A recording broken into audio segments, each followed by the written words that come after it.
Una historia crítica de la psicología, Nicholas Rowe. Fuente: Inventing Ourselves, Cambridge University Press, 1996, capítulo 2. ¿De qué manera debería hacerse la historia de la psicología? Me gustaría proponer un enfoque concreto con respecto a este problema. Una historia crítica de la relación entre lo psicológico, lo gubernamental y lo subjetivo. Una historia crítica es la que nos llama a reflexionar sobre nuestra naturaleza y nuestros límites, sobre las condiciones en las que se estableció lo que entendemos por verdad y por realidad. Una historia crítica perturba y fragmenta, pone de manifiesto la fragilidad de aquello que parece sólido, lo contingente de aquello que parece necesario, las raíces mundanas y cotidianas de aquello que reclama nobleza excepcional. Nos permite pensar en contra del presente, en el sentido de poder explorar sus horizontes y sus condiciones de posibilidad. El objetivo de una historia crítica no es imponer un juicio, sino hacerlo posible. La psicología y sus historias. Las ciencias psicológicas, la psicología, la psiquiatría y las otras disciplinas cuyo nombre empieza con el prefijo psi, no carecen de conciencia histórica. Muchos gruesos volúmenes nos cuentan la larga historia de los estudios científicos sobre el funcionamiento psicológico normal y patológico. Casi todos los libros de texto de psiquiatría o de psicología parecen obligados a incluir un capítulo histórico o una reseña, por poco relacionada que esté con los temas que tratan. Esos textos nos cuentan en términos similares una y otra vez el desarrollo de las ciencias psicológicas, que tienen un pasado extenso pero una historia corta. Un pasado extenso en el sentido de una tradición ininterrumpida de especulación acerca de la naturaleza, las vicisitudes y las patologías del alma humana, prácticamente coextensiva con el propio intelecto humano, pero una historia corta en el sentido del abandono de la metafísica, la especulación o el reduccionismo médico o fisiológico, que solo se produjo con el despliegue del método experimental en el siglo XIX. Resulta tentador desechar estas historias por su ingenuidad epistemológica, o ver cómo se traslucen los intereses egoístas de los que escriben acerca de las ciencias de la mente. Quizás todas esas acusaciones tengan algo de verdad, pero esa manera de utilizar la historia no es exclusiva de las ciencias psicológicas. De hecho, cierta forma de historia es un elemento interno de la conciencia de todas las prácticas de representación e intervención a los que llamamos ciencia. Los textos prestigiosos de historia científica desempeñan un papel decisivo en la construcción de la imagen de la realidad presente de la disciplina en cuestión. El papel que se hace evidente en la importancia que esos textos tienen en la formación de todos los principiantes. A esa literatura, George Canguilhem la denomina historia recurrente. Canguilhem, 1968. Usa ese término para describir, no necesariamente de manera descriptiva, la forma en que las disciplinas científicas suelen identificarse, en parte, con una determinada concepción de su pasado. Esas narraciones establecen la unidad de la ciencia construyendo una tradición ininterrumpida de pensadores que buscaban aprender los fenómenos que componen su contenido. Es inevitable que, desde esa perspectiva, el objeto de una ciencia, la realidad que ella procura ser inteligible, parezca ahistórica y asocial. Existe con antelación a los intentos de estudiarlo, siempre existió en la misma forma, y todos esos pensadores del pasado estuvieron dando vueltas alrededor de una realidad que siguió siendo la misma. Por ende, los trabajos de esos pensadores se pueden ordenar en un relato organizado cronológicamente, que corresponde a un avance hacia el objeto. Cualquier alteración de ese avance uniforme se puede volver a integrar a la narración mediante las nociones de precursor, genio, prejuicio e influencia. Simultáneamente, esas historias recurrentes establecen la modernidad de la ciencia en cuestión, convalidan el presente por medio de su respetable tradición y lo deslindan de aquellos aspectos del pasado que pueden perturbarlo. Eso se logra llevando a cabo una división entre textos y autores sancionados y caducados, entre teorías y argumentos que coinciden con la imagen actual que la disciplina tiene de sí misma y los que son marginales y excéntricos. El pasado autorizado se ordena en una secuencia más o menos continua que llevó al presente y lo previó, una tradición virtuosa de la cual el presente es el heredero. Es un pasado de instituciones individuales, de avances difíciles y fracasos inesperados, de influencias personales, profesionales y culturales, de obstáculos superados, experimentos decisivos, descubrimientos originales y otras cosas por el estilo. En oposición a esa historia oficial está la historia que ha caducado. Una historia de caminos falsos, de errores e ilusiones, de prejuicios y mistificaciones. Todos esos cul-de-sacs en los que cayó el conocimiento y que lo desviaron del camino del progreso. Todos los libros, teorías, debates y explicaciones vinculados con el pasado de un sistema de pensamiento, pero incongruentes con su presente, están registrados en esa historia de errores. Las historias recurrentes consideran que el presente es la culminación del pasado y el lugar desde el cual se pone de manifiesto su historicidad. Sin embargo, esas historias recurrentes son más que una ideología. Desempeñan un papel constitutivo en la mayoría de los discursos científicos porque usan el pasado para deslindar el régimen de verdad contemporáneo de una disciplina y, al hacerlo, no solamente usan la historia para vigilar el presente, sino también para moldear el futuro. El ejemplo más debatido es el de Boring, 1929. Aplicando criterios de inclusión y exclusión, dichas historias ejercen la función de gendarmes en las fronteras de la disciplina. Desempeñan su papel estableciendo una división entre lo que se puede decir y lo que no se puede decir, entre lo pensable y lo impensable. Ponen en vigencia lo que Michel Foucault denominó régimen de verdad. Estas historias recurrentes de la ciencia son programáticas. Al narrar el pasado de la disciplina en cuestión, buscan no solo deslindar el presente, sino también escribir el futuro. Así redactan su historia en el futuro anterior. Ahora bien, también quiero exhortarlos a hacer historia en torno del presente. Pero esta historia del presente debe tomar la imagen actual de la disciplina como una reivindicación y como un problema a la vez. Como una reivindicación en el sentido de que es necesario analizar esa imagen, no verla como mito ni reflejo del pasado, sino observar cómo opera y cuáles son las funciones que actualmente tiene dentro de la disciplina. Y debe tomarla como problema, en el sentido de que no se la puede utilizar como principio para nuestra investigación del pasado. Lo que en la actualidad parece marginal, excéntrico y de dudosa reputación, al momento de ser escrito era considerado a menudo central, normal y respetable.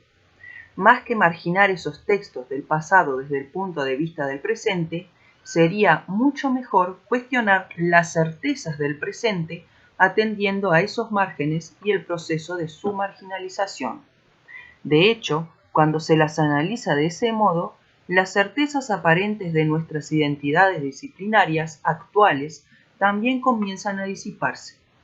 Las disciplinas no solamente tienen límites fluidos entre ellas, sino que además los lineamientos del desarrollo de la teoría, la explicación y la experimentación casi nunca pasan por el núcleo de una disciplina en particular, sino a través de sus vínculos con otras, en forma de cuestiones que tienen más que ver con el saber hacer que con el conocimiento.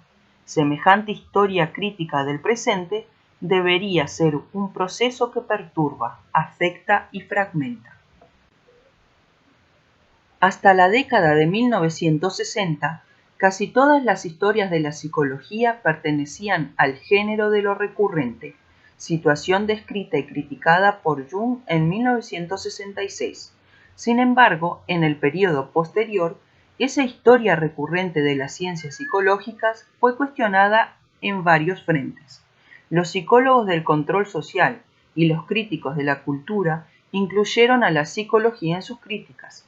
Una nueva historia social de la ciencia traspasó la división clásica entre la historia interna y la externa de la ciencia y argumentó, de diversas maneras, que el propio conocimiento científico debe ser entendido en su contexto social, político e institucional, y en términos de la organización de comunidades científicas. Además, hubo un nuevo auge de la historia académica de las psicociencias, acompañado de un análisis exhaustivo de las fuerzas biográficas e institucionales que determinaron el desarrollo de las teorías y técnicas de la psicología. Las fuerzas organizacionales en acción dentro del mundo académico, las influencias políticas que actuaron en el desarrollo del conocimiento psicológico. Algunas obras representativas de la nueva tendencia son Woodward y Ash, 1982, Ash y Woodward, 1987. No quiero comentar esos diversos enfoques en detalle. Sin embargo, arriesgándome a caricaturizar, podría aclarar algunas ideas con respecto al proyecto que denominé una historia crítica de la psicología, contrastándolo con esas otras perspectivas. Las críticas sociológicas que tocaron el tema de las ciencias psicológicas buscaron revisar y oponerse a los temas del progreso, la ilustración y la neutralidad que inspiran a la historia autorizada, calificando esos trabajos de hagiografías interesadas, cuyo objetivo no es ilustrarnos sobre el pasado, sino legitimar el presente. Se oponen a esas programáticas de legitimación con una política de deslegitimación. Analizan el desarrollo de las disciplinas, no tanto en términos del poder innovador del genio o del poder correctivo de la experimentación científica, sino más bien en términos de transformaciones externas al conocimiento científico. En lo que respecta a los siglos XIX y XX, esos análisis se inclinan a dar más o menos importancia a 5 tipos diferentes de factores externos: económicos, profesionales, políticos, culturales y patriarcales. Los temas económicos vinculan el desarrollo de las ciencias psicológicas en el siglo XIX con las exigencias de la producción capitalista, la construcción y la regulación del mercado del trabajo, y la preservación de la propiedad y la autoridad de los ricos, y más recientemente con las aventuras de dominio y saqueo colonial con las que estuvo intrínsecamente relacionado el capitalismo metropolitano desde sus comienzos. Los temas profesionales vinculan la formulación y la adopción de diferentes teorías, explicaciones y técnicas con el choque de intereses cognitivos y profesionales, a veces analizados en términos de clase y con la extensión del poder profesional mediante la autoridad que proviene de reivindicar la disciplina como parte de la ciencia. Los temas políticos vinculan el desarrollo de las ciencias psicológicas con las transformaciones en el aparato del Estado y en las instituciones de control social, tales como el hospicio y la prisión. Los temas culturales suelen ver el surgimiento de la psicología como un ejemplo de un malestar social más amplio, la decadencia de los valores espirituales y comunitarios, las relaciones modificadas de lo público y lo privado y la tiranía de la intimidad, el auge del narcisismo en los individuos y en las culturas. Los temas patriarcales vincularon el surgimiento de las psicociencias con la domesticación femenina y el aislamiento de esposas e hijas en los confines claustrofóbicos y patógenos de la familia nuclear, característicos del siglo XIX. Dicha historia, escrita a modo de crítica, plantea cuestiones significativas en cuanto a la relación entre conocimiento y sociedad, entre verdad y poder, entre psicología y subjetividad. Sin embargo, ese uso de la historia es, a menudo, tan problemático como las versiones prestigiosas a las cuales se opone. considero necesario que una historia crítica eficaz invierta la dirección de nuestra investigación con respecto a cada uno de esos temas. Factores económicos. Las explicaciones que invocan las exigencias económicas rara vez pueden especificar exactamente los mecanismos mediante los cuales los desarrollos económicos se tradujeron en cambios específicos en el conocimiento, excepto cuando recurren al poder explicativo poco convincente de nociones tales como legitimación. Ver, por ejemplo, Bartis, 1960, Ewing, 1976, 1988. En cambio, considero que podríamos arrojar más luz sobre la relación entre las vicisitudes del capitalismo y el surgimiento de las disciplinas psicológicas, analizando las condiciones políticas, institucionales y conceptuales que dieron lugar a la formulación de diversas nociones de la economía, el mercado, las clases trabajadoras y el sujeto colonial. Deberíamos prestar atención a la manera en que esas condiciones problematizaron los diferentes aspectos de la existencia. El descalabro provocado por la industria, la productividad, la salud del trabajador, ya sea libre o esclavo, la administración concreta de las plantaciones coloniales, desde la perspectiva de la economía. Deberíamos analizar la forma en que esas problematizaciones plantearon cuestiones a las cuales las psicociencias pudieron brindar respuesta. También deberíamos investigar la forma en que las psicociencias, a su vez, transformaron la naturaleza y el significado mismo de la vida económica y las concepciones de las exigencias económicas adoptadas en la actividad y en la política económica. Factores profesionales. Se debería adoptar una inversión similar con respecto a la cuestión de los intereses. Aparentemente, los sociólogos consideraron como una cuestión simple el atribuir intereses a los individuos u agrupaciones, clases, géneros, razas, y utilizarlos como explicación de las posiciones adoptadas en las disputas cognitivas o profesionales. Esto es particularmente cierto respecto de los sociólogos de la ciencia del Grupo de Edimburgo. Barnes, 1974, Mackenzie, 1981. Lamentablemente, esas explicaciones caen frecuentemente en lo tautológico. Habitualmente, el interés por el tema proviene de la postura que se adopta y que luego se pretende explicar. Como algunos psicólogos concibieron la idea de que la capacidad mental de las mujeres estaba relacionada con sus ciclos reproductivos, deben haber tenido interés en describirlas como inestables y por ende dependientes. Por lo tanto, ese interés explica por qué pensaban como lo hacían. Como alternativa, la relación entre el interés y el punto de vista se establece mirando hacia atrás. Por ejemplo, después de la Segunda Guerra Mundial, los psicólogos varones habrían llegado a la conclusión de que había un instinto maternal. Porque, después de todo, en la década del 50 había necesidad de que las mujeres dejaran de trabajar en las fábricas y volvieran al hogar. Riley analiza esos argumentos críticamente. Esas explicaciones simplemente suponen lo que se propone explicar. En cambio, yo creo necesario explicar la formación de los intereses mismos. Debemos abocarnos a las diversas maneras en que individuos y grupos específicos se movilizaron en torno de objetos particulares. Debemos abocarnos a las técnicas de construcción de identidades y aspiraciones colectivas. De esta perspectiva, las reivindicaciones respecto de las cuales son los intereses y a quienes corresponden, originan alianzas y constituyen, de hecho, los grupos, las comunidades, las fuerzas en cuestión, sean sus integrantes industriales, obreros de fábricas, mujeres burguesas o profesionales de la psicología.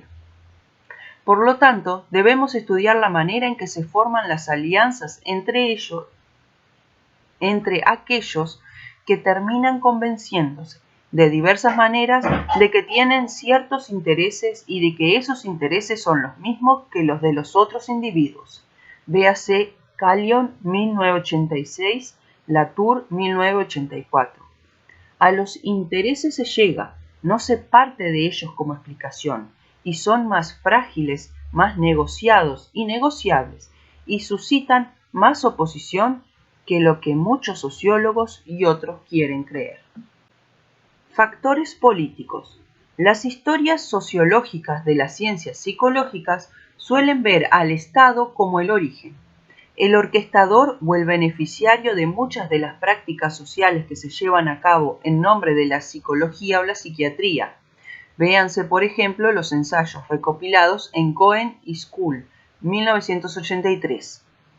Nuevamente me gustaría poner este problema patas arriba. Es precisamente el nacimiento de esa concepción del Estado lo que debería ser investigada. En lugar de analizar el aumento del control del Estado en el siglo XIX y las ciencias psicológicas que fueron útiles para lograrlo, deberíamos investigar la formación de una nueva forma de movilización de la autoridad política en ese periodo. A pesar de que el tema de la revolución en el gobierno del siglo XIX es familiar, no lo es tanto el papel que desempeñaron las ciencias psicológicas en el nacimiento de esta nueva forma de racionalidad gubernamental que acarrea una nueva manera de entender el Estado y una nueva forma de constituir en sujeto político a la población de un territorio nacional específico. Rose y Miller, 1992. Compárese con McDonough, 1958, MacLeod, 1988. La disciplinarización de la psicología está constitutivamente vinculada a una transformación fundamental que viene sucediendo en la racionalidad y las tecnologías del poder político desde las últimas décadas del siglo XIX. Cuando la responsabilidad de los gobernantes se plantea en términos de asegurar el bienestar y la normalidad física y mental de los ciudadanos y en términos de moldear y regular las maneras en que llevan adelante su existencia privada, como trabajadores, ciudadanos, padres y madres, de modo que ejerzan su privacidad y libertad de acuerdo con esas pautas de normalidad maximizada. El campo del poder codificado como Estado solamente es inteligible cuando se lo ubica dentro de esta matriz más amplia de proyectos, programas y estrategias para la conducción de la conducta, elaborada y ejercida por una gran diversidad de autoridades que dan forma a los propios límites de lo político y se oponen a ellos. Foucault, 1991. Factores culturales. Los críticos culturales solían ver el inicio de la psicología en el siglo XX como un mero síntoma de la mentalidad de una era que vio el nacimiento del individuo introspectivo, aislado y autosuficiente, para quien la verdad no es ni colectiva ni sagrada, sino personal. Pero, nuevamente, la dirección de la investigación podría invertirse para hacer menos hincapié en las mentalidades que originaron la ética y más hincapié en las condiciones específicas de emergencia, articulación y transformación de los valores éticos y técnicas que hacen que ciertas prácticas culturales sean posibles. Desde esa perspectiva, la pregunta que se debe plantear en una historia crítica de la psicología tiene que ver con la manera en que, en diferentes momentos históricos y en relación con diferentes problemas y personas, las prácticas éticas recurrieron a aspectos del conocimiento sí, a los procedimientos técnicos y a las personas con autoridad cuando actuaron sobre los mecanismos de autoconducción de los individuos. En este caso, la psicología no sería vista en términos de creencias y significados culturales, sino que ocuparía un lugar dentro de una genealogía de las tecnologías de subjetivación. O sea, las racionalidades prácticas que los seres humanos se aplicaron a sí mismos y a otros en nombre de la autodisciplina, el autodominio, la belleza, la gracia, la virtud o la felicidad. Factores patriarcales. Quizás la crítica histórica reciente más importante de las psicociencias haya sido escrita por feministas que buscaban dejar constancia del papel desempeñado por la psicología y la psiquiatría en la divulgación de un mito de la mujer que apoyaba un orden patriarcal y legitimaba la infantilización femenina, la reproducción de la dependencia y la subordinación de las mujeres en las relaciones domésticas, el mundo privado del hogar y la carga de la maternidad en nombre de su fragilidad, su vulnerabilidad psicológica y su naturaleza maternal. Showalter 1987, Usher 1991, Badinter 1981. Esos trabajos cumplieron un papel decisivo en el pensamiento crítico, particularmente al analizar hasta qué punto las identidades y atributos de hombres y mujeres que convencionalmente fueron situados del lado de lo natural habían sido construidos en torno a una diversidad de problemas de regulación, vinculados con una variedad de supuestos culturales y prácticas para la administración del espacio, por ejemplo, el espacio público y el privado, y de la interacción, por ejemplo, la crianza de los hijos y el sexo. Sin embargo, casi siempre compartió con otras formas de crítica una lógica de explicación en términos de intereses previos y subyacentes, en este caso los de los hombres y el patriarcado. Por lo tanto, actuó en términos de una separación implícita entre las formas en que el género regula a las mujeres y la regulación de las características de los hombres. Una vez más, la tarea de una historia crítica es invertir las líneas de investigación para analizar precisamente cómo ese proceso se llevó a cabo y a través de cuáles prácticas se conformó y se diferenció el género. Es necesario encontrar la lógica explicativa de la patología que problematizó tanto la sexualidad de los hombres como la de las mujeres, pero con relación a aspectos diferentes. Es necesario analizar no solamente los sufrimientos que se generan como consecuencia de la identificación de las mujeres con el entorno doméstico y con la maternidad, sino también la construcción simultánea de los placeres y los poderes de la mujer normal. Las mujeres mismas fueron partícipes activas de esta línea de pensamiento, a veces en alianza con los hombres, a veces en pos de rescatar y reformar a sus hermanas perdidas, heroínas de su propia vida casi siempre. Gordon, 1989. Dentro del marco de una historia crítica, las prácticas divisorias organizadas en torno al género no atribuyen tan automáticamente el rol de víctimas de la historia a las mujeres y el rol de orquestadores y beneficiarios del dominio a los hombres. No hace mucho, los historiadores de las ciencias sociales y los historiadores de la ciencia empezaron a prestar atención a la psicología, la psiquiatría y el psicoanálisis.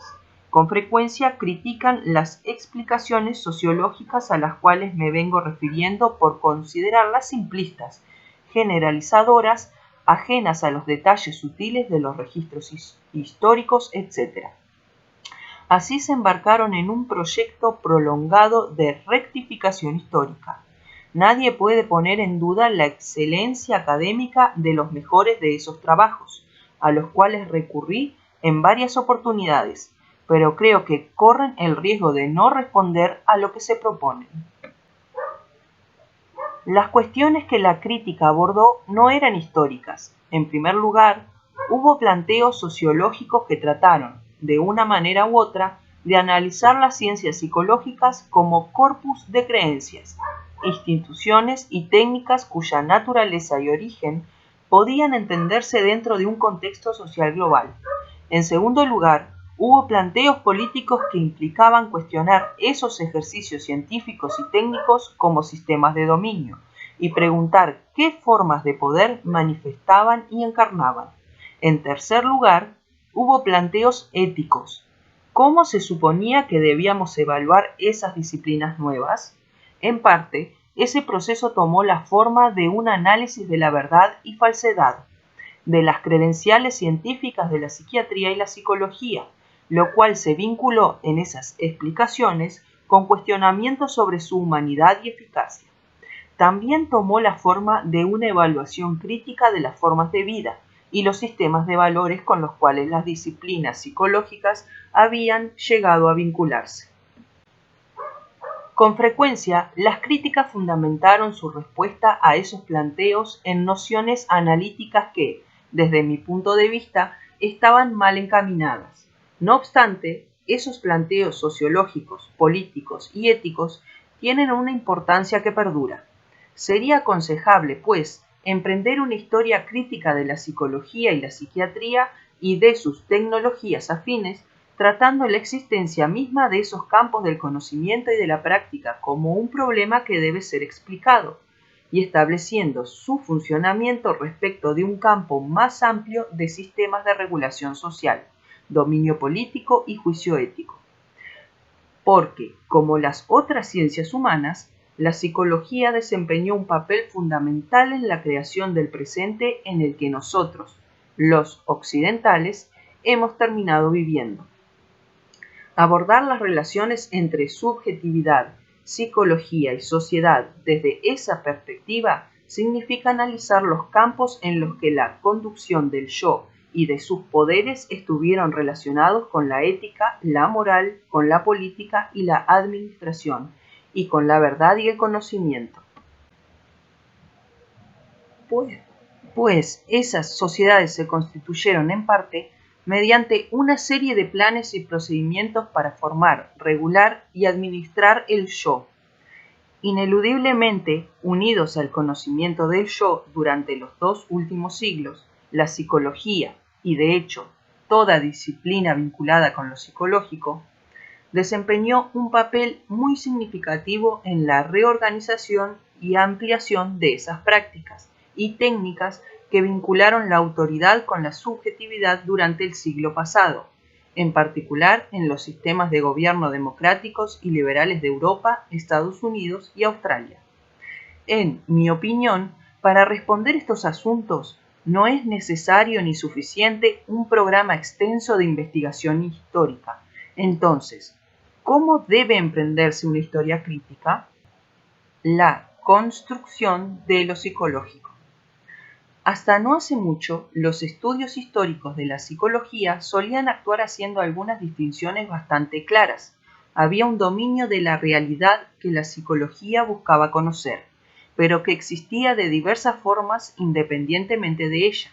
La psiquis, la conciencia, la vida mental humana, la conducta o lo que fuera. Había, por otra parte, una esfera de la psicología que, nuevamente, variaba según cada explicación, pero que generalmente estaba formada por los psicólogos o sus precursores, las teorías, las creencias, los libros y los artículos, los experimentos y afines. Había, además, una esfera de la sociedad construida como cultura o como perspectivas mundiales, o como procesos tales como la industrialización, que actuaron como una especie de telón de fondo de esos intentos. A veces, esas historias cuestionaron las relaciones entre la psicología y la sociedad. ¿De qué manera fenómenos sociales tales como la religión, el prejuicio e incluso dispositivos institucionales como las universidades y las profesiones afectaron el desarrollo de la psicología o influyeron sobre él? A veces también cuestionaron de qué manera las teorías y los profesionales de la psicología habían afectado a la sociedad. ¿Cómo y cuándo? ¿A qué fenómenos? ¿Y con qué resultado habían sido aplicadas? Pero rara vez, por no decir nunca, cuestionaron las relaciones entre el objeto de conocimiento psicológico, la vida mental del individuo humano, la subjetividad, y el conocimiento psicológico mismo. No hace mucho, una serie de autores puso en duda esas divisiones. Según ellos, la psicología no puede ser considerada como un dominio dado, separado de algo llamado sociedad. Los procesos por los cuales se producen sus verdades son constitutivamente sociales. Es más, el objeto de la psicología no puede ser considerado como algo dado, independiente, que preexiste al conocimiento y que es meramente descubierto. La psicología constituye su objeto en el proceso de conocerlo. Una versión de esta línea argumentativa se conoció como construccionismo social y se desplegó en un vasto número de estudios en psicología. Un ejemplo clásico es Gergen, 1985. Véanse también los ensayos recopilados en Gergen y Davis, 1985, Parker y Schutter, 1990, Burman, 94, y Morawiecki, 1988. Generalmente los argumentos del construccionismo social comienzan con un número explícito o implícito de proposiciones respecto del conocimiento. El conocimiento está subdeterminado por la experiencia, de manera que el mundo debe ser entendido en términos que son producto de la cultura. Por lo tanto, esa comprensión no depende de la naturaleza de la realidad o de la validez empírica de las proposiciones, sino de los procesos sociales. Esos procesos son variables sociales e históricas y, por consiguiente, también lo es lo que se considera como conocimiento. Las formas de conocimiento están encarnadas en los intercambios lingüísticos y en otras interacciones entre los individuos. Es por eso que las características, las capacidades, los procesos y cuestiones similares atribuidas habitualmente a los seres humanos en nuestra cultura o en otras, la niñez, el amor, el concepto del yo, los repertorios de emociones, la feminidad, la maternidad, la hostilidad, la agresión, se entienden de una manera más conveniente como resultado de esos procesos de construcción social e interaccional. Los argumentos construccionistas en psicología se desarrollaron en varias direcciones que tienen mucho que ver con la historia de la disciplina.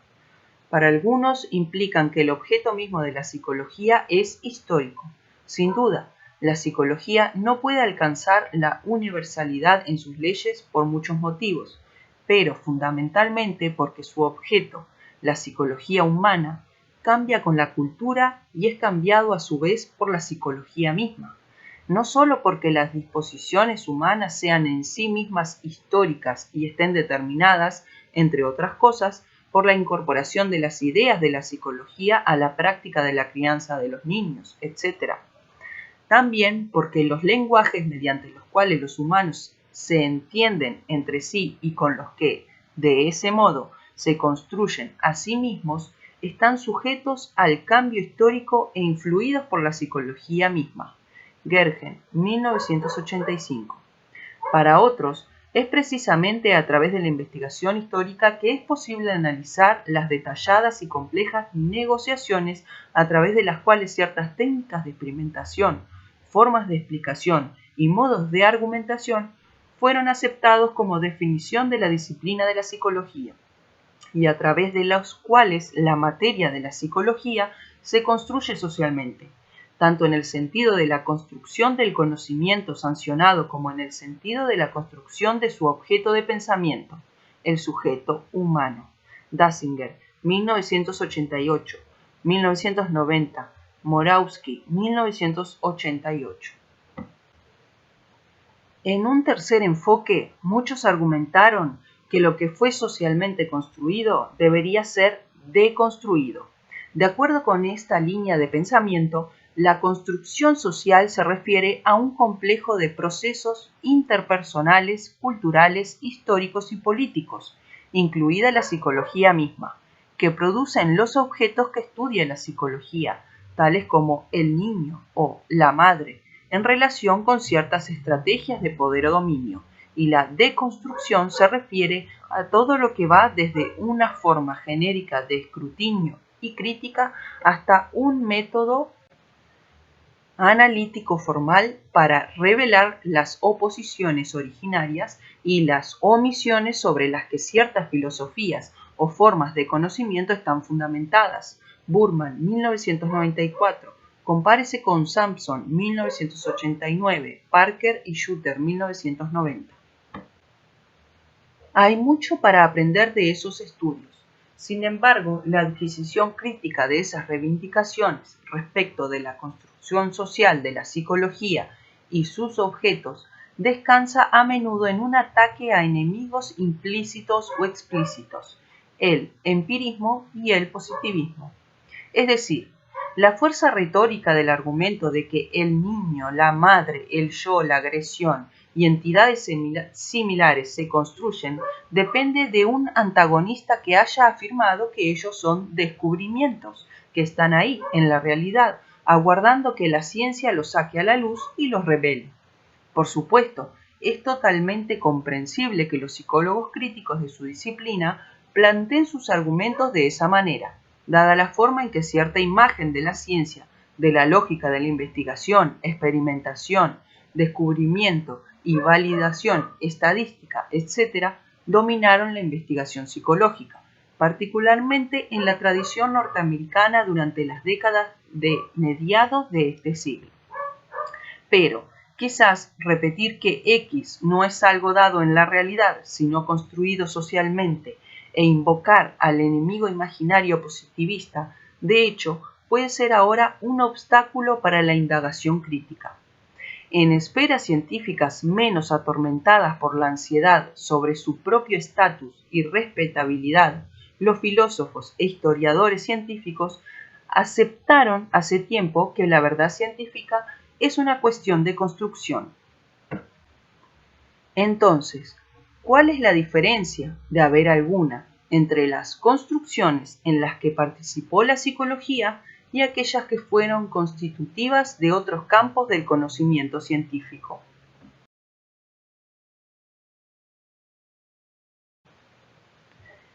Fenomenotecnia. Permítanme empezar con una reflexión acerca de lo que significa argumentar que el objeto de conocimiento se construye. Los ensayos de Gaston Bachelard sobre la física cuántica, la relatividad y la geometría no euclidiana nos pueden ayudar a abordar esta cuestión. Bachelard, 1934-1984. Todas las citas que siguen a continuación provienen de páginas 12 y 13. Al igual que Nietzsche, para Bachelard todo lo que es decisivo no nace sino a pesar de. Toda verdad nueva nace a pesar de la evidencia. Toda experiencia nueva se adquiere a pesar de la existencia inmediata. Para Bachelard, eso significa que la actividad de la ciencia se ocupa de la construcción de nuevos campos de objetividad científica. La ciencia implica una ruptura con lo dado, con el mundo que la experiencia parece revelarnos. En El nuevo espíritu científico, Bachelard argumenta que la razón científica es necesariamente una ruptura con lo empírico. Según él, la ciencia no debe ser entendida como una fenomenología, sino como fenomenotecnología. Lo instructivo en ella proviene de una construcción, es decir, que la ciencia no es un mero reflejo o racionalización de la experiencia. Bachelard es a la vez descriptivo y normativo cuando dice que la ciencia supone el intento de producir en la realidad, mediante la observación y la experimentación, aquello que ya se produjo en el pensamiento. En el pensamiento científico, la meditación sobre el objeto por parte del sujeto siempre toma la forma de proyecto. La observación científica es siempre una observación polémica. Confirma o rechaza una tesis anterior, un modelo preexistente, un protocolo de observación. La experimentación es esencialmente un proceso por el cual las teorías se materializan a través de medios técnicos porque, desde que se pasa de la observación a la experimentación, el carácter polémico del conocimiento se hace todavía más neto. Es preciso, entonces, que el fenómeno sea cernido, filtrado, depurado, colado por los instrumentos. En efecto, bien podrían ser los instrumentos los que producen los fenómenos desde el principio. Ahora bien, los instrumentos no son más que las teorías materializadas. Entonces, para Bachelard, la realidad no debe ser entendida como algo dado primitivo. Toda revolución fructífera obligó a hacer un estudio profundo de las categorías de lo real. Ibiden, 134. En efecto, la noción bachelardiana de los obstáculos epistemológicos y su proyecto de un psicoanálisis de la razón científica parten de su mandato de que la ciencia necesita ejercer una vigilancia constante contra la seducción de lo empírico, la atracción de lo dado que funciona como un impedimento para la imaginación científica.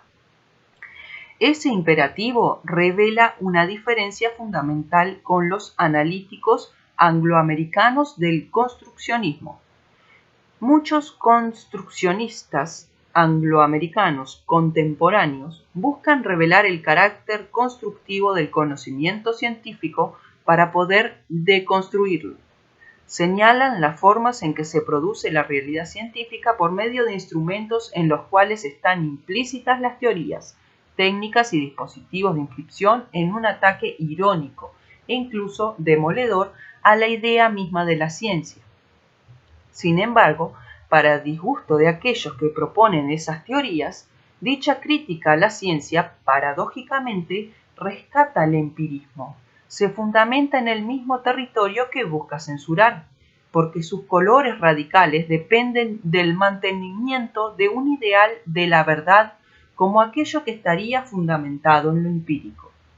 Solo sobre ese principio puede fustigar todas las pretensiones de verdad que no están fundamentadas de ese modo, que están basadas en observaciones coloreadas por teorías y aparatos, en una interpretación que depende de supuestos, en la atribución de procesos mentales que van más allá de la formación visible y audible en los intercambios humanos.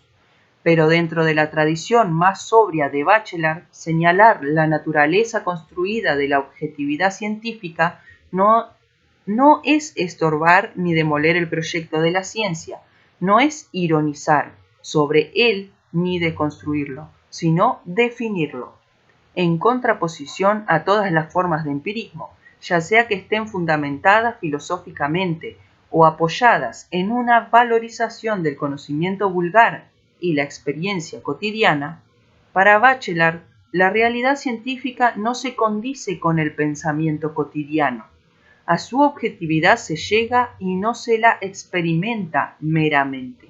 La realidad científica contemporánea, y esto se aplica a una ciencia como la psicología, tanto como a cualquier otra, es el resultado ineludible de las categorías que usamos para pensarla, de las técnicas y procedimientos que usamos para ponerla de manifiesto y de las herramientas estadísticas y modos de prueba que usamos para justificarla.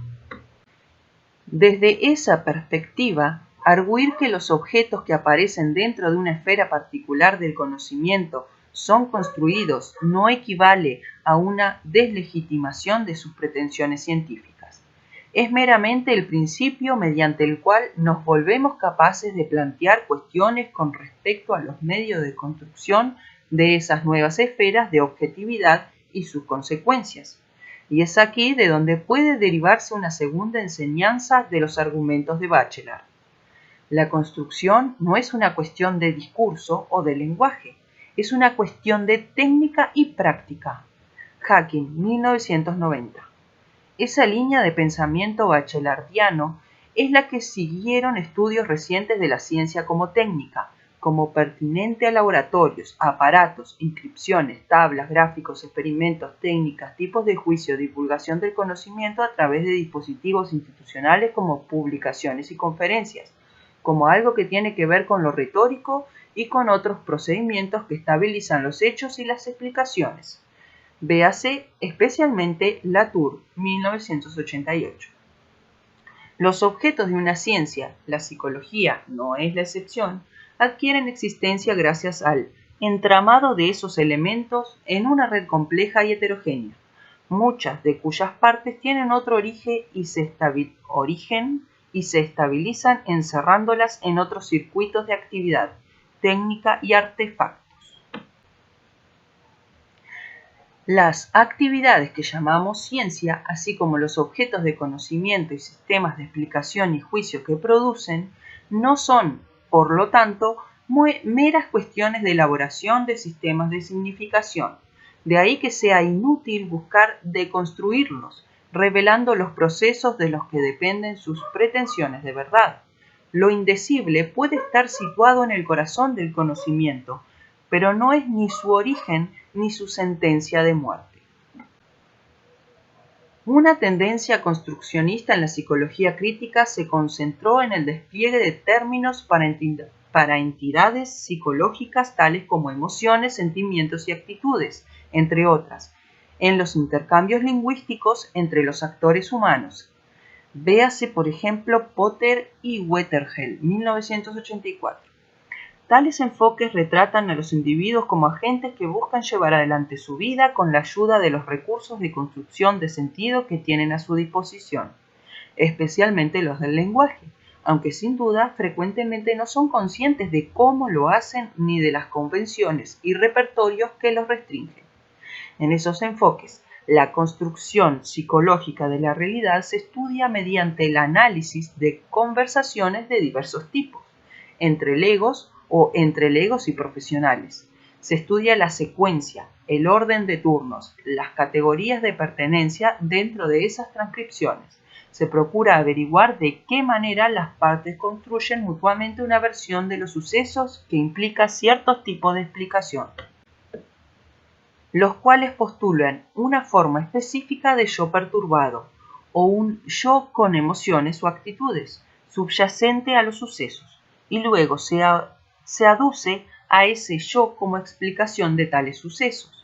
Esos análisis hacen hincapié en la flexibilidad de los recursos a los que los participantes recurrieron, en las características contextuales y deícticas de gran parte de la conversación y en las diversas formas en que las personas se construyeron a sí mismas o fueron construidas por sus interlocutores para atribuir culpa, para excusar, para dar crédito a sus propios yoes o desacreditarlos.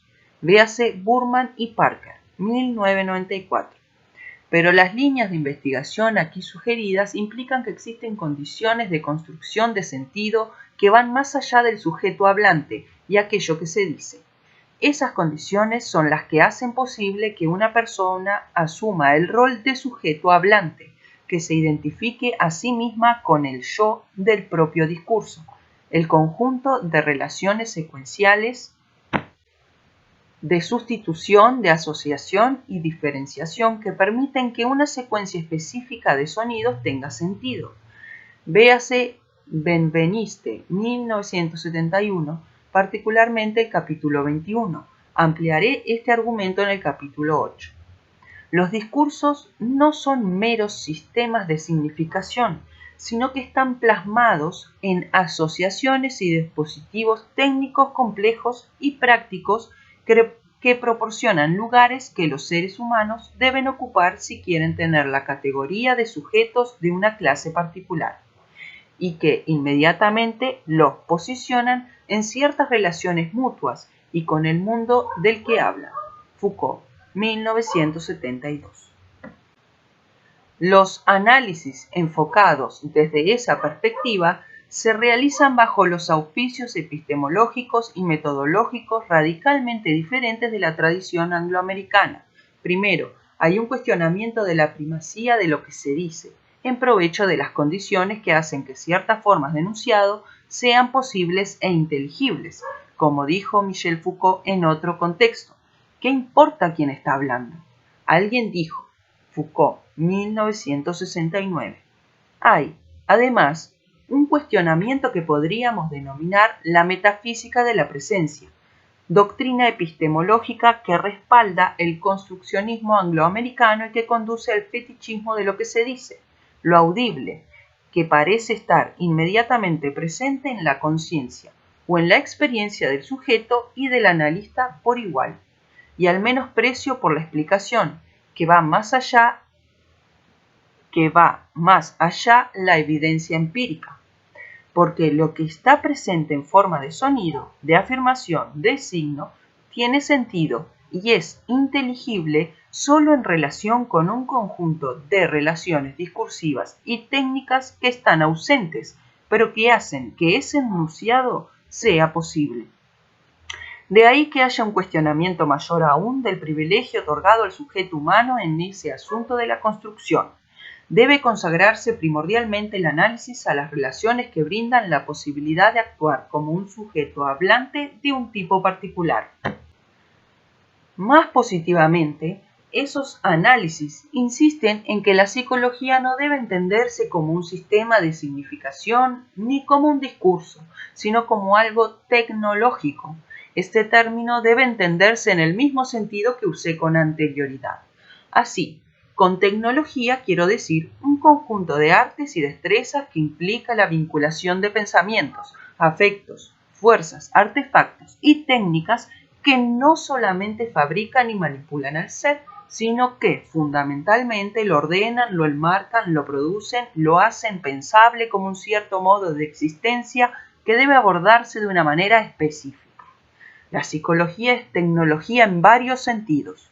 Primero, creo útil considerar el lenguaje mismo y por ende el lenguaje de la psicología como constitutivo de ciertas técnicas intelectuales, como algo que hace pensable la realidad de manera específica mediante su orden, su clasificación y segmentación, y mediante el establecimiento de relaciones entre los elementos, permitiendo que la realidad se vuelva maleable para el pensamiento.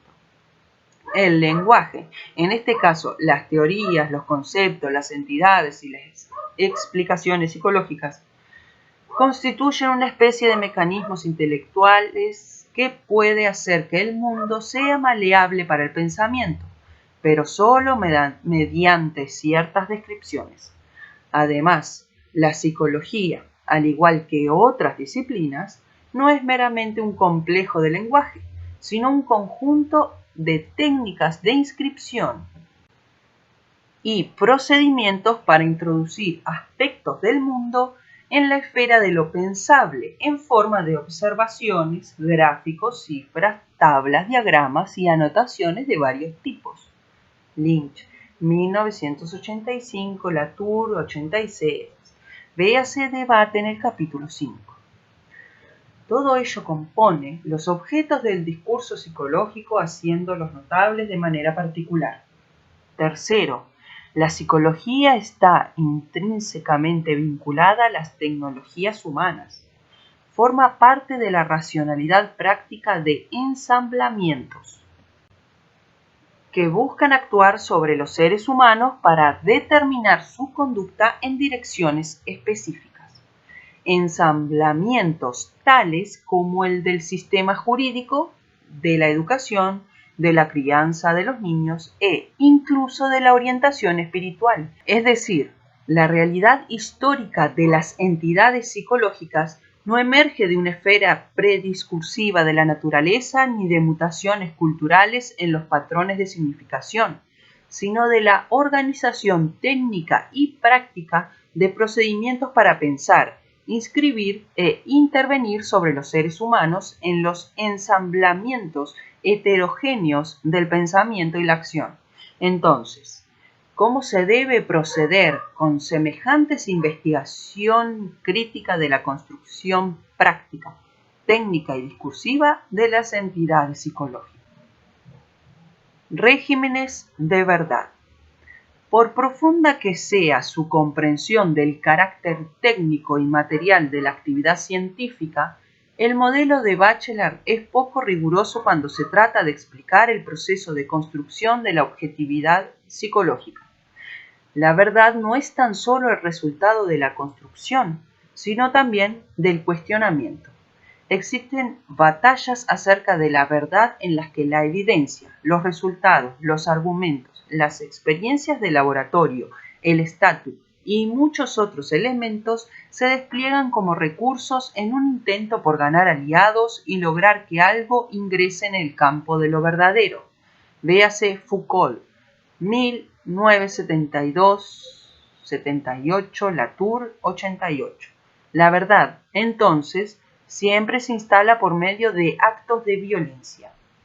Entraña un proceso social de exclusión en lo que los argumentos, la evidencia, las teorías y las convicciones son empujadas hacia los márgenes, no permitidas en el campo de lo verdadero.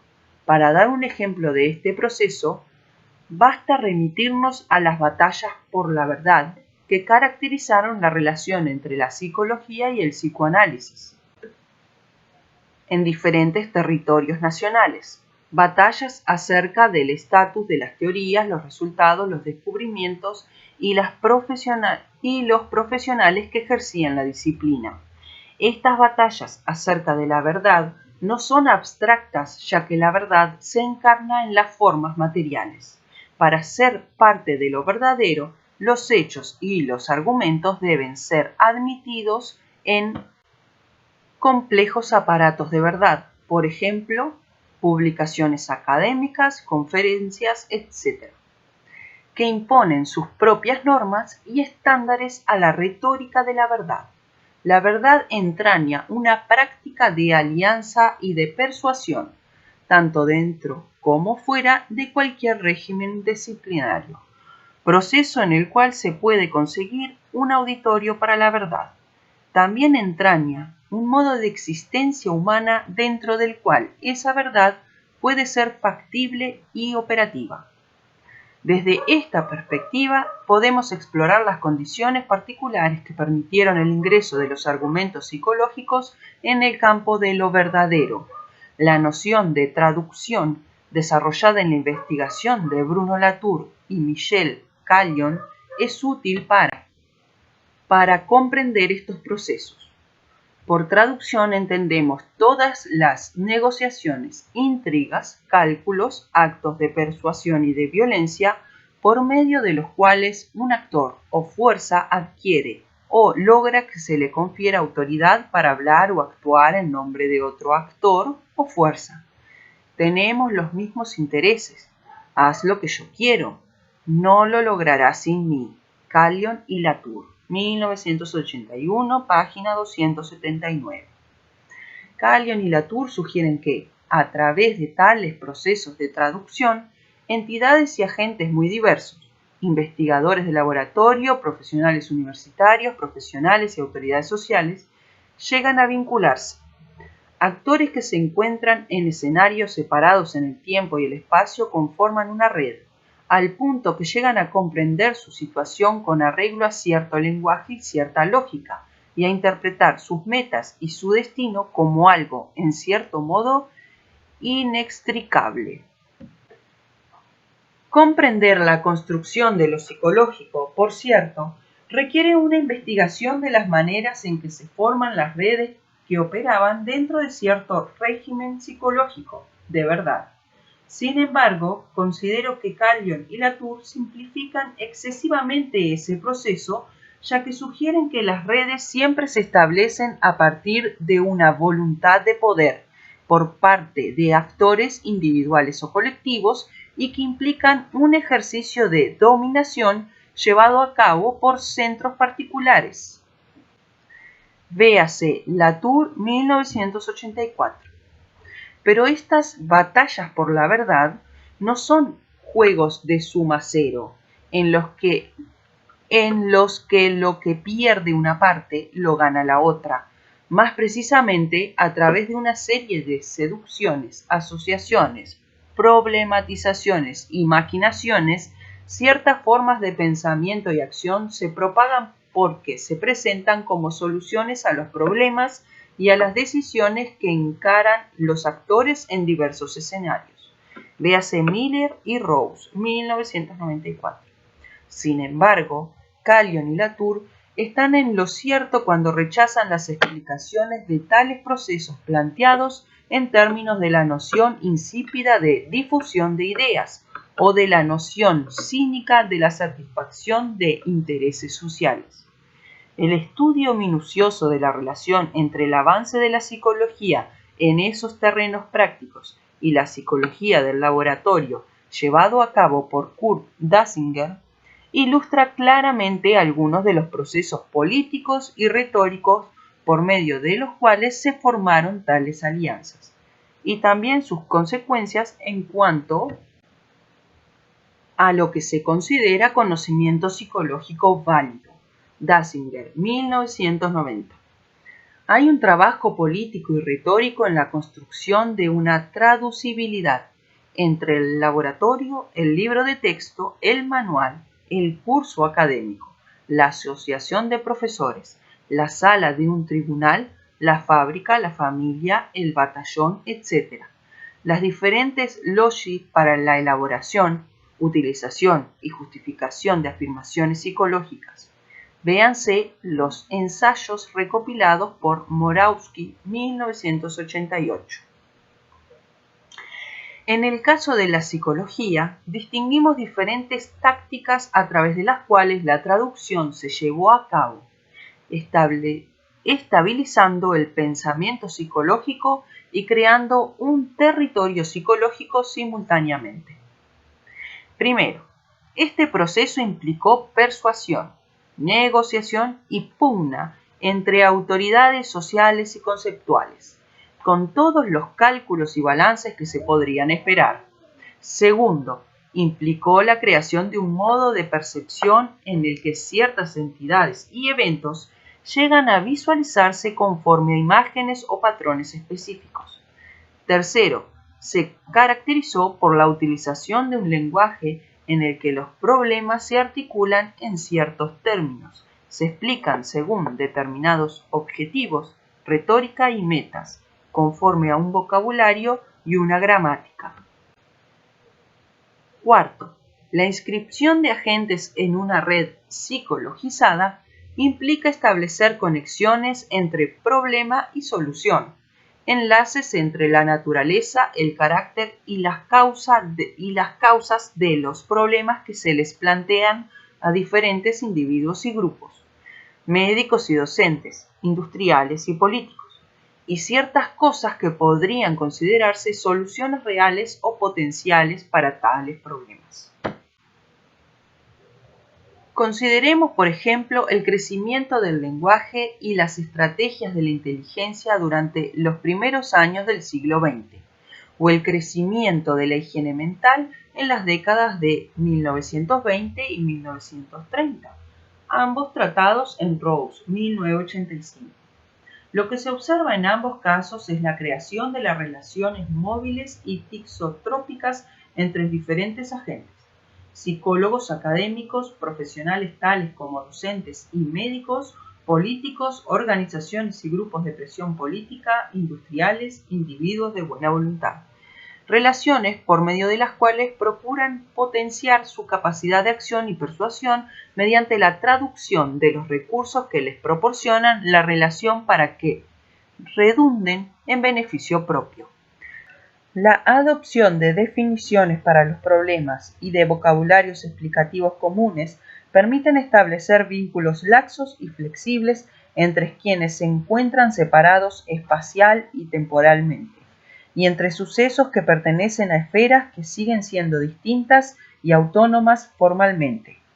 Estas alianzas entre investigadores y profesionales que ejercen la disciplina, los productores y los consumidores de conocimiento psicológico, tan esenciales para su construcción, confieren un carácter especial al proceso de construcción de lo que se considera conocimiento psicológico. Disciplinarización. Desde mediados del siglo XIX en adelante, la disciplinarización de la psicología estuvo inextricablemente ligada a la posibilidad de construir tales alianzas. Sin embargo, lo que se observa en el proceso de disciplinarización de la psicología es, en realidad, bastante específico. Las condiciones para lograr una estabilización disciplinaria de este tipo se basaron en la elaboración de una gran variedad de técnicas y prácticas para disciplinar, vigilar y formar a las poblaciones y a los seres humanos que las conforman. Gordon, 1980, página 239. Estas alianzas hicieron posible el conocimiento positivo del hombre. El hombre se convirtió, por así decirlo, en un punto de referencia imaginario, el universo dentro del cual se delinearon todas las clasificaciones y categorizaciones de edad, raza, sexo, inteligencia, carácter y patología. Las condiciones en que surgió ese conocimiento positivo lo moldearon en ciertos aspectos muy significativos, tratados en otros capítulos de este libro. Ahora quisiera referirme a otros temas. Primero, quizás, podríamos precisar cómo ciertas normas y valores de naturaleza técnica llegaron a definir la topografía de la verdad psicológica.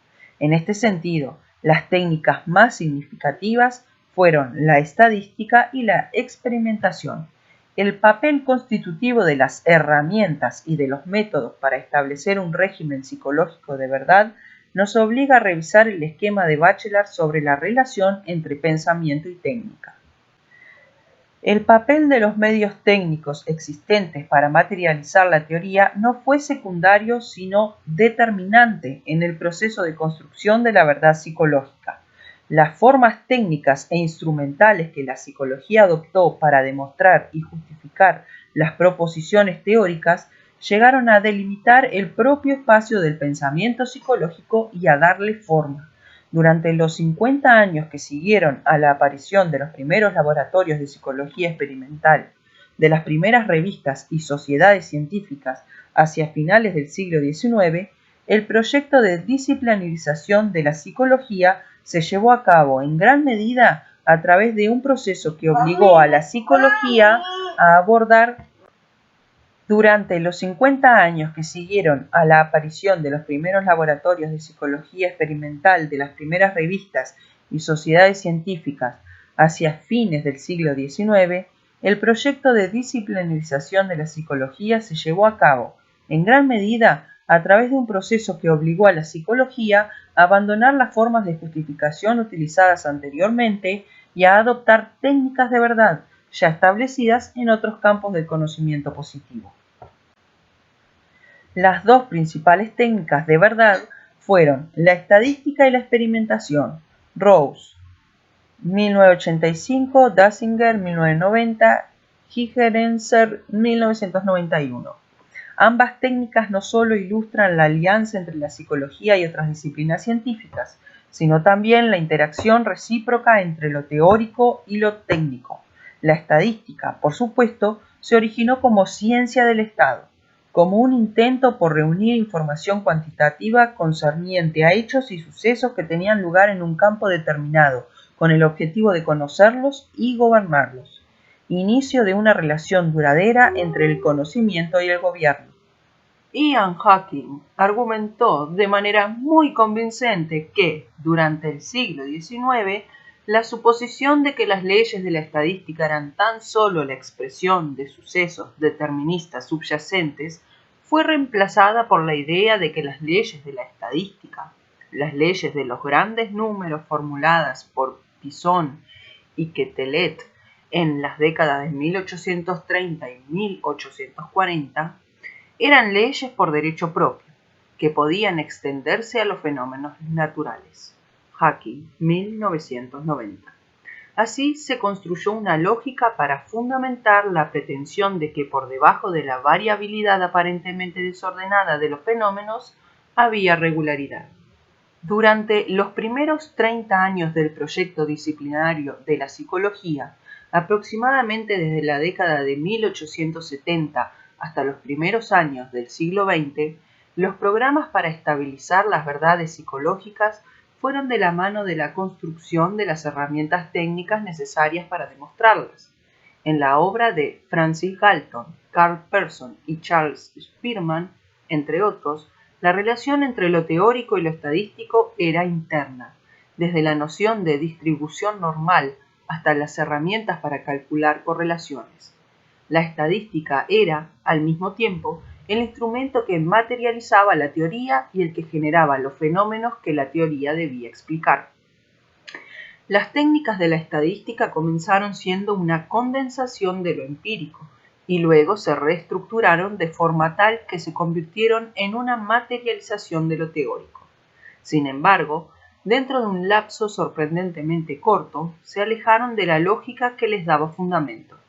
Ya en la década de 1920, las leyes de la estadística parecían tener una existencia autónoma, a la que se accedía por medio de meras herramientas estadísticas.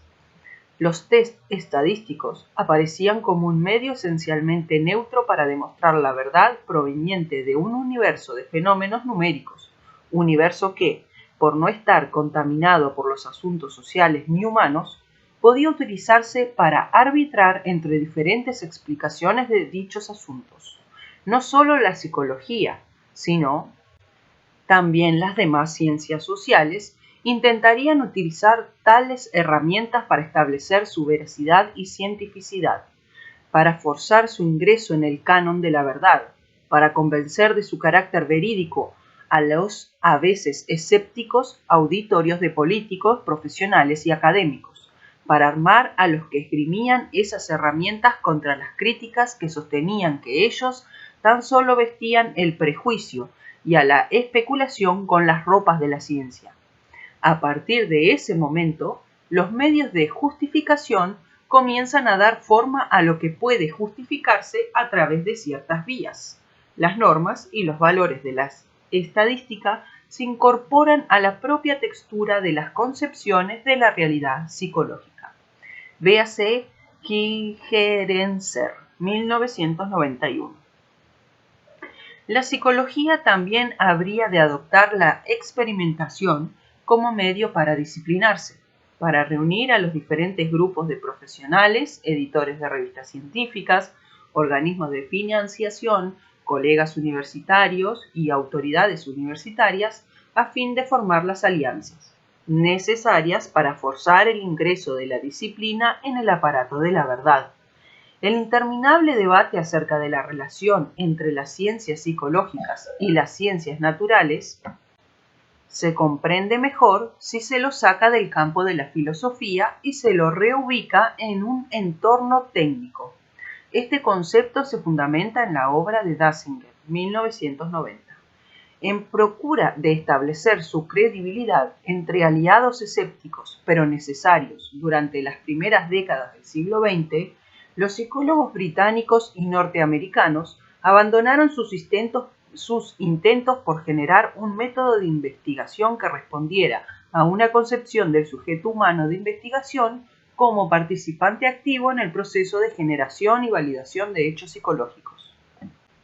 El método experimental no se consagró en la psicología simplemente a través del intento por simular un modelo de producción y evaluación de evidencia derivado de imágenes ingenuas de los laboratorios de física y química, sino que también surgió a raíz de una serie de medidas prácticas para generar y estabilizar datos de manera calculable, repetible y estable.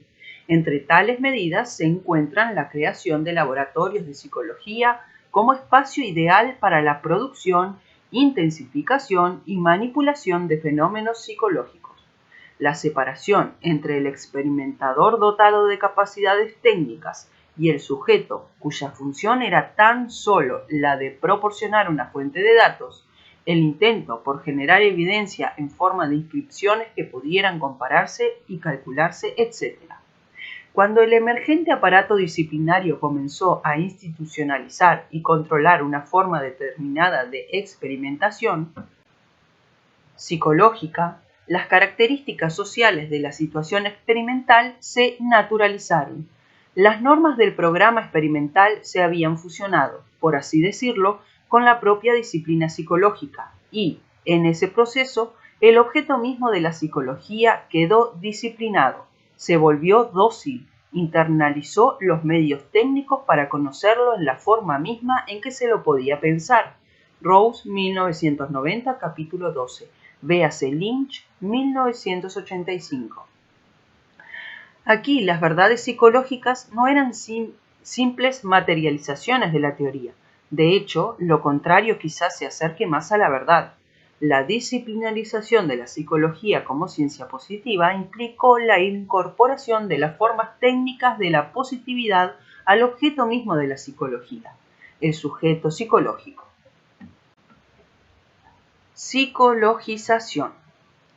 La disciplinarización de la psicología estuvo intrínsecamente ligada a la psicologización de una serie de espacios y prácticas diferentes en las que la psicología llegó a impregnar e incluso a dominar otras maneras de formar, organizar, diseminar e implementar verdades acerca de las personas. Los requerimientos de administración y regulación de un grupo real o potencial de autoridades sociales y de profesionales que ejercían la disciplina desempeñaron un papel fundamental en la determinación de los tipos de problemas que las verdades psicológicas alegan resolver y de los tipos de posibilidades que las verdades psicológicas alegan abrir. No había un solo proceso. A fin de escribir la genealogía de la psicología contemporánea, deberíamos estudiar en detalle los distintos espacios que se psicologizaron: 3/4 de las fábricas, las salas de los tribunales, las cárceles, las aulas, los dormitorios, la administración colonial, los espacios urbanos, 3/4, y las diferentes imágenes y tecnologías de los sujetos humanos que se establecieron y se utilizaron dentro de tales espacios. Yo mismo toco este tema en Rose 1990. Pues el proceso de psicologización no implica que se haya adoptado o impuesto en forma totalitaria un único modelo de persona. De hecho, el famoso carácter no paradigmático de la psicología garantiza una especie de cuestionamiento sin fin acerca de las características del ser persona. Consideremos, por ejemplo, las diferencias que se dieron durante el siglo XIX en la caracterización psicológica del género en las aulas, de la raza en relación con la herencia, de la inteligencia, de la criminalidad en los tribunales que intervenían en casos de adultos y niños, de la reputación en relación con el tratamiento jurídico de las calumnias e injurias, etc. Esta variabilidad en las maneras psicológicas de componer a las personas es un factor clave del amplio poder de la psicología, ya que permite a la disciplina unir diferentes espacios, problemas y preocupaciones.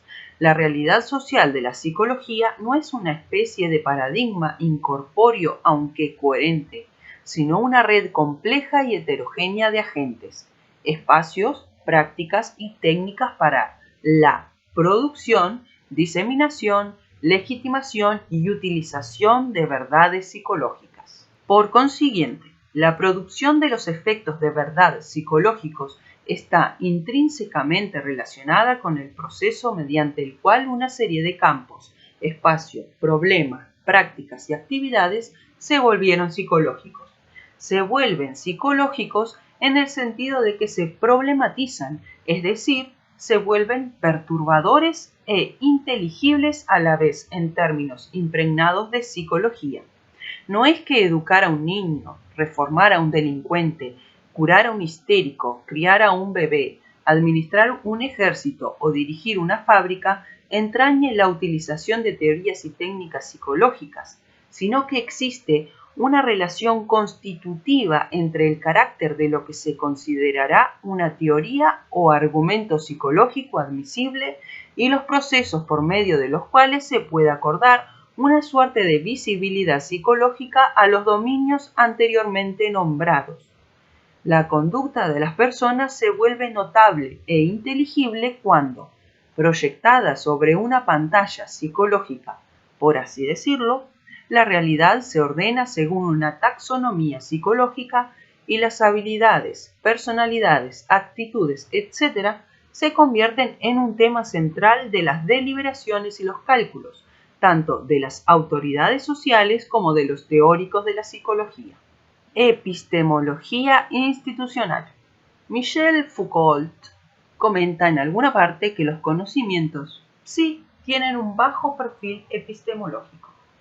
Las fronteras entre aquello que las disciplinas sí organizan en forma de conocimiento positivo y un universo más amplio de imágenes, explicaciones, significados y creencias acerca de las personas son realmente más permeables en el caso de los conocimientos sí que, por ejemplo, en el caso de la física atómica o de la biología molecular.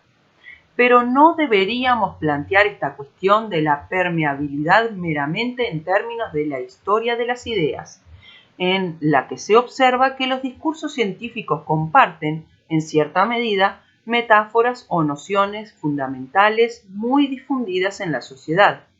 Preferiría analizar dicha relación en un nivel más modesto y más técnico. Es decir, en el caso de los conocimientos sí existe una interpretación de la practicabilidad y la epistemología. Aunque ya hemos analizado algunas de estas relaciones, podemos investigar de otra forma la constitución práctica de la epistemología psicológica. Bachelard sostiene que el pensamiento científico no opera sobre el mundo tal cual lo encuentra, La producción de la verdad es un proceso activo de intervención en el mundo. Pero hay algo característico sobre las condiciones que hicieron posible la producción de las verdades psicológicas.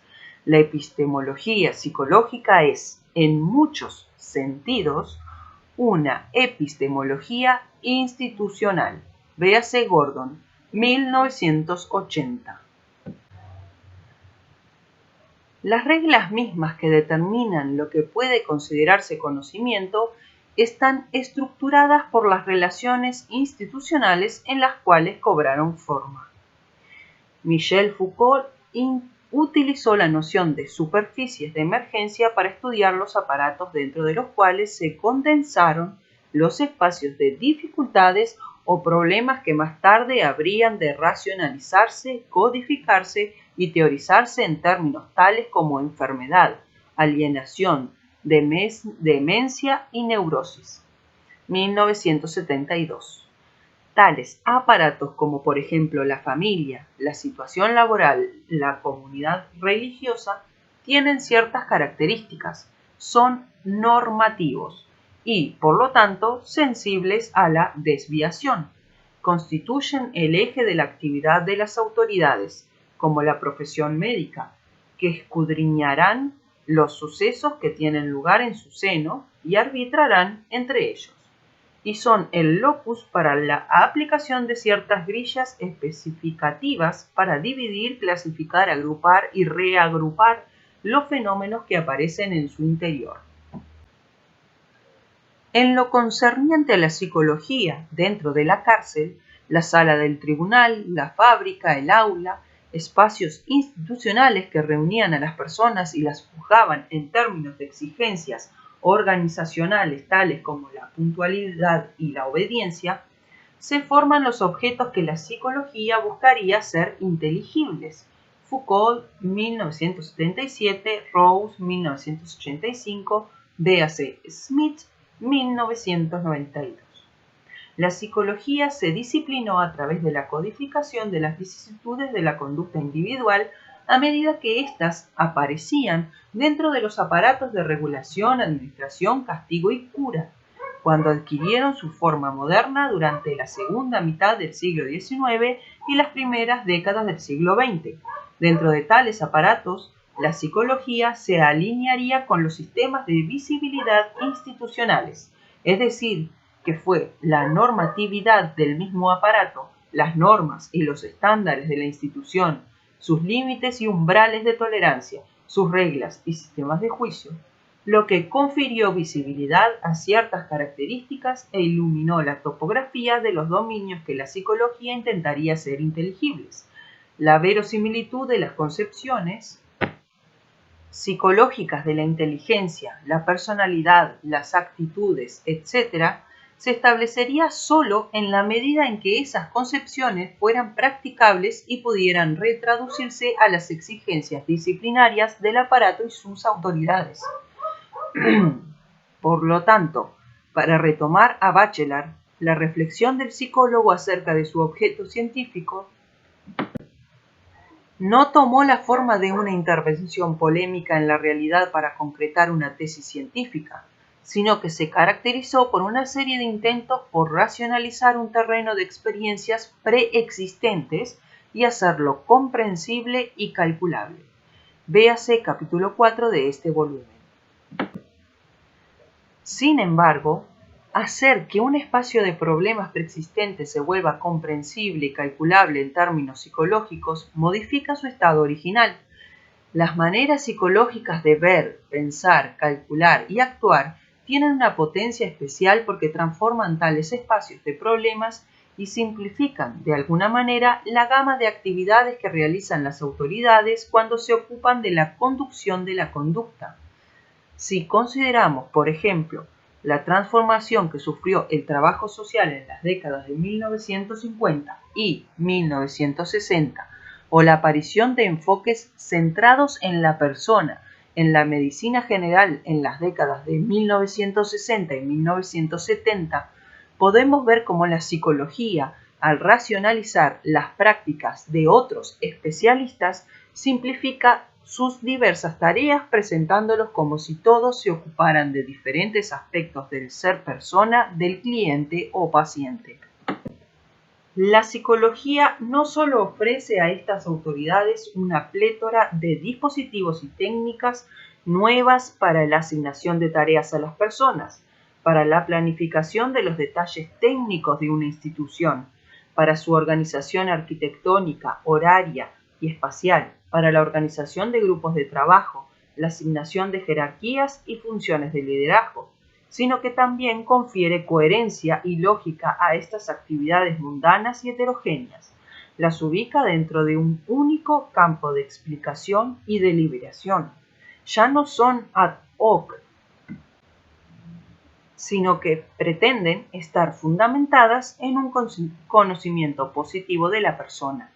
En ese proceso se transforma la propia noción de autoridad y también la del poder conferido a quien la ejerce.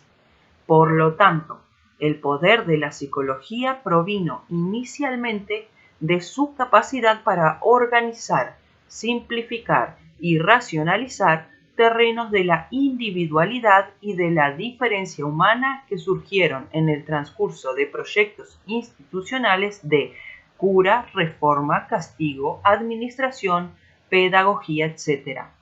Pero al simplificarlos, los transforma en aspectos fundamentales. La tecné de la psicología. Supongamos que no consideramos a la psicología como un mero cuerpo de pensamiento, sino como cierta forma de vida, un modo de proceder o de actuar sobre el mundo. Entonces, podríamos tratar de identificar lo que podría denominarse la tecné de la psicología, sus características distintivas como técnica, arte, práctica y conjunto de dispositivos. Yo trato este concepto en mayor detalle más adelante, véase capítulo 4. Ahora me gustaría destacar solo 3 aspectos de esta tecné, 3 dimensiones de las relaciones entre la psicología, el poder y la subjetividad. Primero, una transformación de la lógica y los programas de gobierno. Segundo, una transformación de la legitimidad de la autoridad.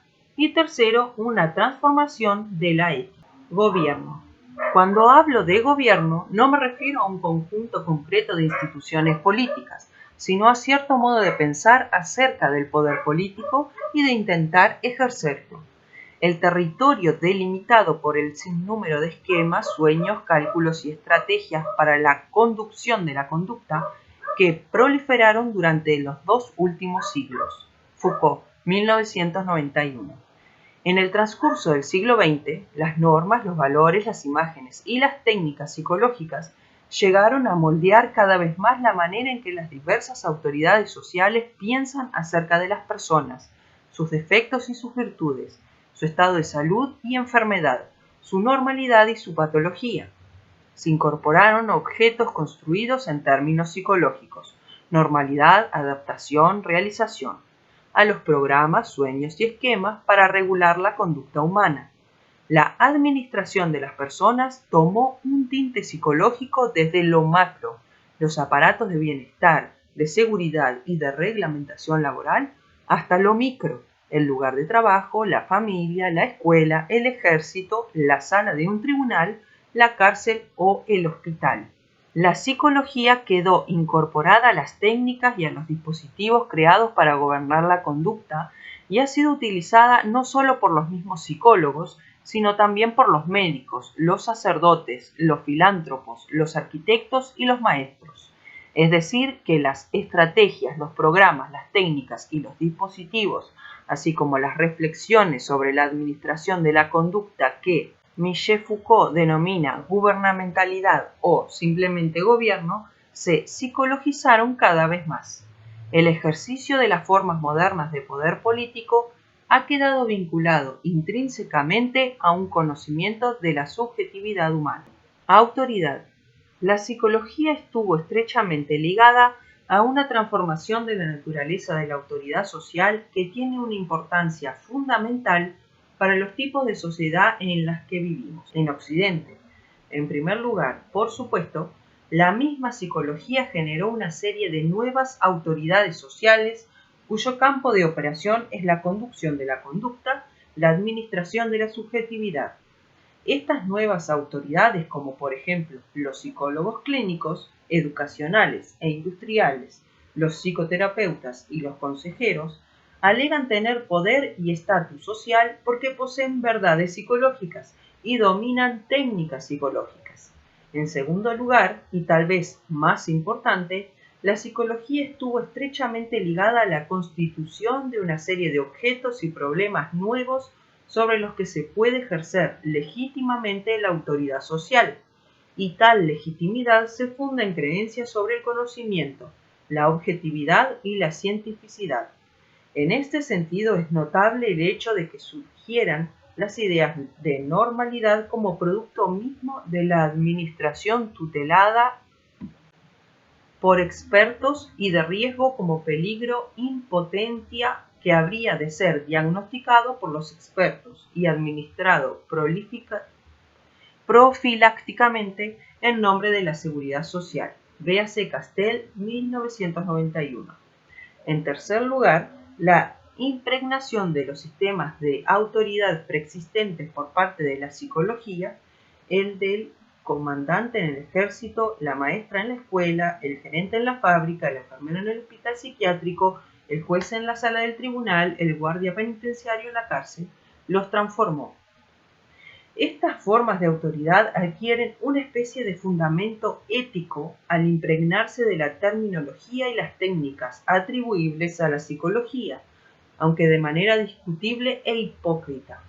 Es decir, que la autoridad se vuelve ética en la medida en que se le ejerce a la luz de un conocimiento de quiénes son sus sujetos, y a la vez se transforma la naturaleza del ejercicio de la autoridad, que ya no es tanto una cuestión de ordenar, controlar y exigir obediencia y lealtad, sino de mejorar la capacidad de los individuos para ejercer autoridad sobre ellos mismos, mejorar la capacidad de los alumnos, los empleados, los prisioneros o los soldados para comprender sus propias acciones y regular su propia conducta. En este sentido, el ejercicio de la autoridad se convierte en una cuestión terapéutica.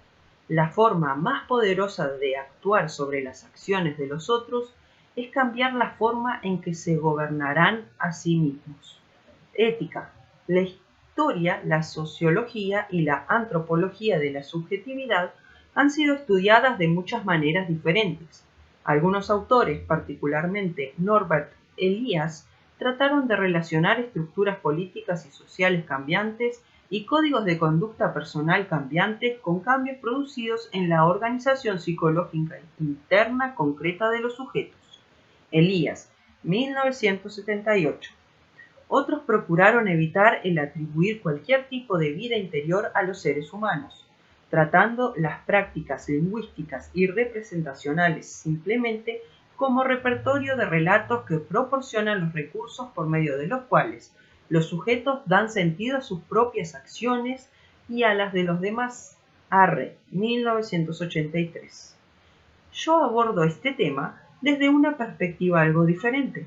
Los discursos, las técnicas y las normas cambiantes que intentaron actuar sobre los detalles de la conducta, el comportamiento y la subjetividad humanas, no solo los modales, sino también los deseos y los valores, se ubican en el campo de la ética. Un estudio de la técnica de la psicología según esta dimensión ética no se aboca a la moral, en el sentido de Durkheim, de un campo de valores, ni a la consiguiente forma de generar integración y solidaridad social, sino que investiga las formas en las que la psicología quedó vinculada estrechamente con las prácticas y los criterios para la conducción de la conducta. Foucault, 1988. Durante muchos siglos, los manuales sobre los modales, los libros de guía y orientación, las prácticas pedagógicas y reformatorias trataron de educar, dar forma y encauzar la economía emocional e instintiva de los seres humanos, inculcándoles cierta conciencia ética. Pero durante los últimos 50 años, los lenguajes, las técnicas y el personal de la psicología afectaron y transformaron el modo en que se instó e incitó a los seres humanos a convertirse en seres éticos, seres que se definen y se regulan según un código moral, que establecen preceptos para conducir y juzgar su vida, y que aceptan o rechazan ciertas metas morales para sí mismos.